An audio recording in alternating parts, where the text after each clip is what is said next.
As our investors know, we don't spend our time obsessing over or trying to predict things like quarterly GDP growth or what the Fed will do at their next meeting. Rather, we focus our time and energy on evaluating and understanding market valuations and the opportunities they create. With that being said, just because we don't focus on something or try to predict it, doesn't mean we aren't interested or don't talk about it.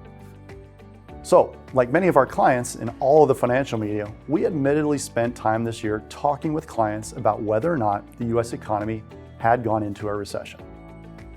While this may feel a bit like old news, we found the conversations interesting and even a bit eye-opening, as the answers seemed to surprise most people.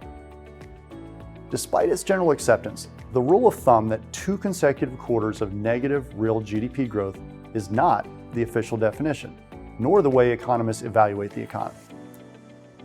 The official recession scorekeeper is actually the National Bureau of Economic Research's Business Cycle Dating Committee. Just as that convoluted name suggests, their determination of a recession is far more involved. In making a recession declaration, they are looking for a significant decline in economic activity that is spread across the broad economy and lasts more than a few months. While that definition still seems to loosely fit with the rule of thumb, their view is much more holistic and can't be summarized in just 2 data points. Something that became more obvious this past spring and summer.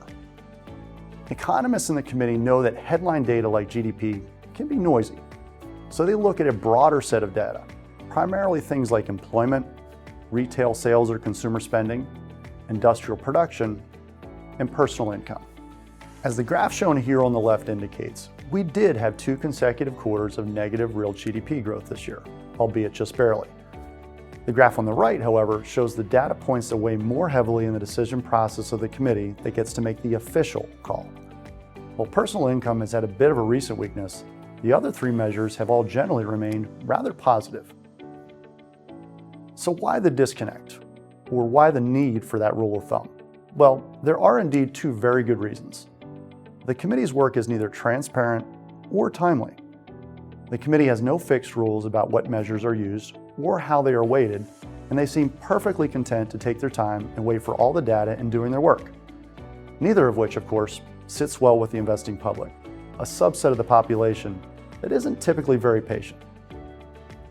Other than being marginally better prepared for your next dinner party debate about the economy, we hope that what you take away from this is that one should be careful about rules of thumb, shortcuts, or overgeneralizations when it comes to things like the economy or markets. Look no further than the Dow Industrial Stock Market Index. On November 30th, the index was simultaneously down for the year-to-date period and in a bull market, at least according to the rule of thumb defining bull markets. Obviously not something that seems to make a ton of sense.